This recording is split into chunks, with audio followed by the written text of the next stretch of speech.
Hello students, तो आज हम डिस्कस करेंगे about the next functional group. हमने सबसे पहले स्टडी करा था फंक्शनल ग्रुप हैलो एल्केन्स के बारे में।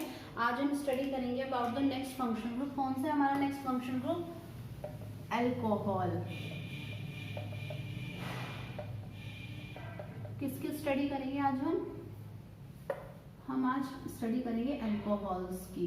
देखिए, मैंने आपको बताया था जब भी किसी ऑर्गेनिक कंपाउंड या कार्बन कंपाउंड में कोई भी एक्टिव ग्रुप या ग्रुप ऑफ एटम आके अटैच हो जाता है तो वो हमारा फंक्शनल ग्रुप कहलाया जाता है। इसी तरह से अल्कोहल्स में हमारा कौन सा एक्टिव ग्रुप आके अटैच होगा? OH active group. जब भी हमारा किसी कार्बन कंपाउंड या ऑर्गेनिक कंपाउंड के साथ जाके अटैच होगा तो हमारा अल्कोहल्स कहलाया जाएगा। ठीक है, तो देखिए अब सबसे पहले जनरल फॉर्मूला देखते हैं कि अल्कोहल्स का जनरल फॉर्मूला क्या होता है।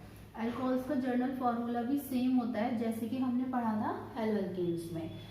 CnH2n + 1OH कैसे बनाए? जब भी हम किसी एल्केन मॉलिक्यूल में से हाइड्रोजन को हटा के उसमें OH ग्रुप अटैच कर देते हैं तो हमारा वो एल्केन से क्या बन जाता है? एक फंक्शनल ग्रुप बन जाता है। वो फंक्शनल ग्रुप क्या बन जाता है? अल्कोहल बन जाता है। क्या बनता है हमारा? अल्कोहल बन जाता है। तो क्या है? CH3OH। ठीक है, तो इसी तरह से सेकंड मेंबर क्या है?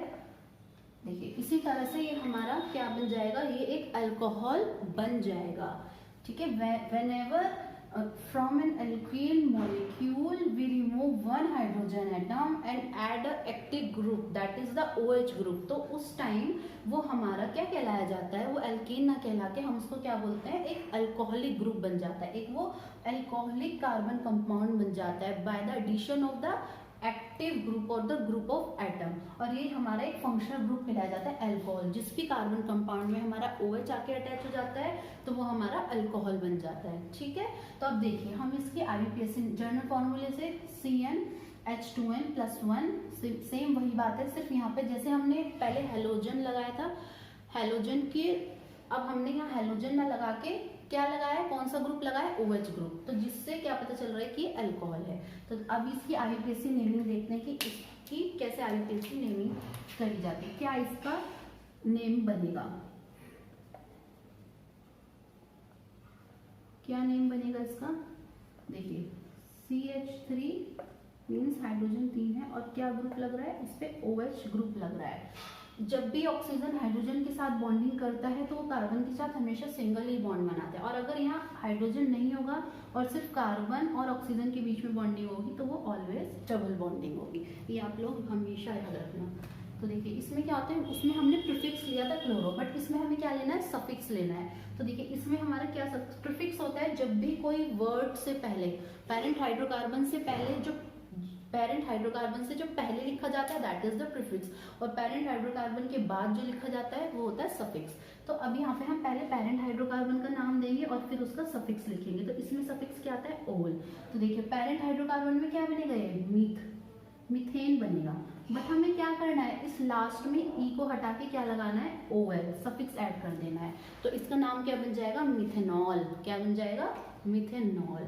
तो इसी तरह से इसको हम क्या कह देंगे? ये हमारा अल्कोहल की होमोलोगस सीरीज का फर्स्ट मेंबर है, दैट इज द मिथेनॉल। इसी तरह से हम सेकंड मेंबर देखते हैं।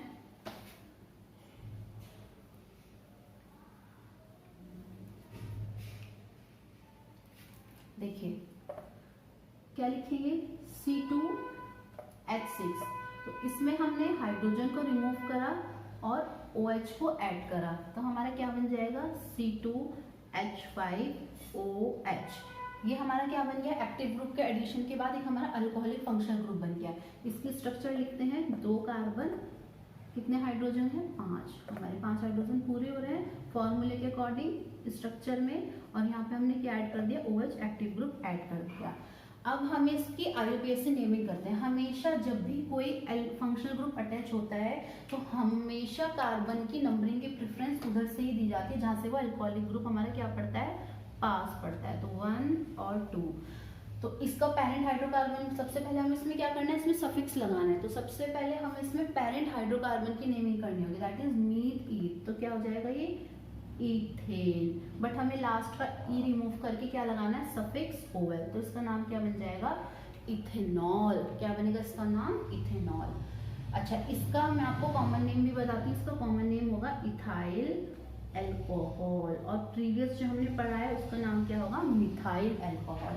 ठीक है, फर्स्ट मेंबर का नाम क्या था, मिथाइल एल्कोहल, एंड सेकंड का ethyl alcohol. That is the common name of that alcoholic compound.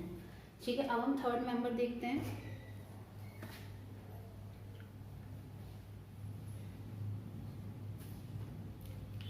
देखिए थर्ड मेंबर क्या है, सबसे पहले हम एल्केनी लिखते हैं C3H8। तो हमने क्या करा, एक हाइड्रोजन रिमूव करके OH को ऐड करा है, तो क्या हो जाएगा C3H7OH। इसका स्ट्रक्चर बना है 1 2 3 1 2 3 4 5 6 7 कंप्लीट हो रहे हैं हमारे। और यहाँ पे हमने कौन सा एक्टिव ग्रुप लगाया है, OH ग्रुप लगाया है। ठीक है, अब इसी तरह से हम इसकी नेमिंग करते हैं। नेमिंग में वही आएगा कि हमारा सबसे पहले कौन सा ग्रुप पास, OH से ये वाला कार्बन पास पड़ रहा है, तो हम इधर ही, जनरली हमारे जो भी ग्रुप लगते हैं वो इधर की साइड ही लगते हैं। कार्बन कंपाउंड के साथ कोई भी एक्टिव ग्रुप इधर ही आके अटैच करता है, इधर वाले ही कार्बन पे आके कोई भी एक्टिव ग्रुप अटैच होता है, इस कार्बन पे नहीं होता। ठीक है, जनरली ऐसा माना जाता है। वैसे तो अगर आप इधर और इधर कहीं भी अटैच कर लें तो आप इधर से भी प्रेफरेंस कर सकते हैं, पर जब आप हायर क्लासेस में जाएंगे तो आप देखेंगे जो हमारा कोई भी एक्टिव ग्रुप होगा वो जनरली इधर की तरफ ही आकर अटैच करता है कार्बन की चेन पे, कभी वो ऐसे घूम के अटैच नहीं करेगा। ओके, देखिए इसका क्या होगा, मीथिल प्रो, तो वही प्रोपेन का ई हमें नहीं लिखना है और सफिक्स क्या लगाना है, ओल, तो इसका नाम क्या हो गया, प्रोपेनॉल। और इसका हमारा कॉमन नेम क्या होगा, कॉमन नेम होगा इसका propyl alcohol. Propyl alcohol is the common name of that organic compound. ठीक है, अब मैं आपको इसकी होमोलोगस सीरीज के बारे में बताती हूँ, किसकी, एल्कोहल की।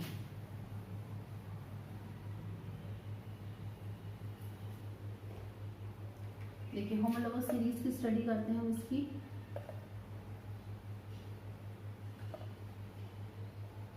होमोलोगस सीरीज ऑफ एल्कोहल, तो देखिए एल्कोहल में भी जनरली हमारा फर्स्ट मेंबर जो आता है वो फर्स्ट कार्बन एटम का ही होता है, तो क्या आएगा CH3OH, सेकंड क्या आएगा C2H5OH, थर्ड क्या आएगा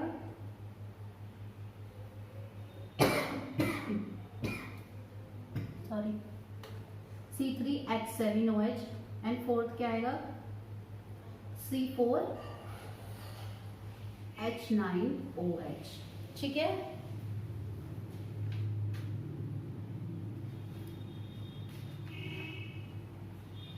तो ये हमारी होमोलोगस सीरीज हो गई एल्कोहल की।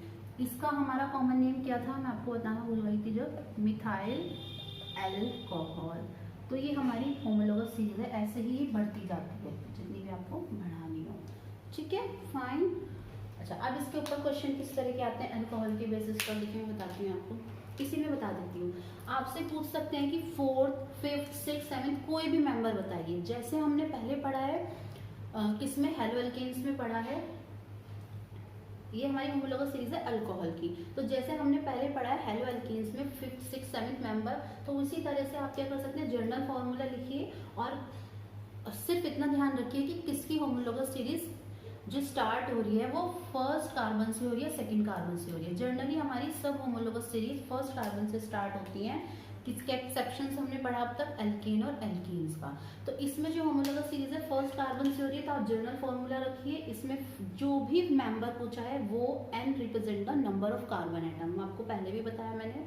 तो उस जो भी मेंबर पूछ रहा है n की जगह वो नंबर रखिए और आपका सिंपल फॉर्मूला, जैसे आप फॉर्मूले में वैल्यू पुट करिए उसी तरह से आपको पता लग जाएगा कितने हाइड्रोजन है और कितने कार्बन है। आप अपना स्ट्रक्चर बना के उसकी आईपीएससी नेमिंग लिख के आप उसको बता सकते हैं कि this is the 4th member and this is the 5th member. ठीक है, देखिए ये 3rd मेंबर है, 4th मेंबर है, इसी तरह से हमारा 5th मेंबर होता है। अब हम हमसे वो पूछ सकते हैं कि आप अगर उन्होंने निकलवाया कि थर्ड और फोर्थ मेंबर निकालिए, तो हमने यहाँ पे 3 और यहाँ पे 4 काउंटिंग रख के 3 और 4 नंबर या 3 और 4 वैल्यू पुट करके ये हमारे 2 मेंबर निकल गए कि दिस इज द, ये क्या है, ये हमारा थर्ड मेंबर है एंड ये हमारा फोर्थ मेंबर है। फिर वो पूछ सकते हैं क्या इस थर्ड मेंबर और फोर्थ मेंबर के बीच में मॉलिक्यूलर मास का डिफरेंस कितना है। तो आपको हमेशा पता है कोई भी होमोलोगस सीरीज है, आंख में छेद देना, हमेशा मॉलिक्यूलर मास का डिफरेंस कितना होता है, 14 न्यूटन डिफरेंस होता है। आपसे वो पूछ सकते हैं क्या किसी भी होमोलोगस सीरीज में कुछ सिमिलैरिटी होती है। यस, क्या सिमिलैरिटी होती है कि उनके ऑलवेज मॉलिक्यूलर मास बीच का जो मॉलिक्यूलर मास डिफरेंस होता है, इट ऑलवेज बी 14 यू, वो हमेशा ही 14 यू होता है। और अगर वो आपको अलग अलग सेकेंड, फिफ्थ, सेवन्थ, नाइन्थ इस तरह से रैंडमली मेंबर्स निकलवा के उसको अरेंज करवाते हैं कि आप उसको इस तरह से अरेंज करिए कि इसकी एक सीरीज बन जाए, तो आप उसको कार्बन के इंक्रीजिंग नंबर में अरेंज कर सकते हैं। तो ये हमारे कुछ क्वेश्चंस अल्कोहल के बेसिस पर पूछे जाते हैं जनरली। तो इस तरह से हमारे अल्कोहल्स की फंक्शनल ग्रुप की क्लास यहाँ पे फिनिश होती है। अब हम नेक्स्ट क्लास में स्टडी करेंगे about the aldehyde and the ketones. Okay, thanks.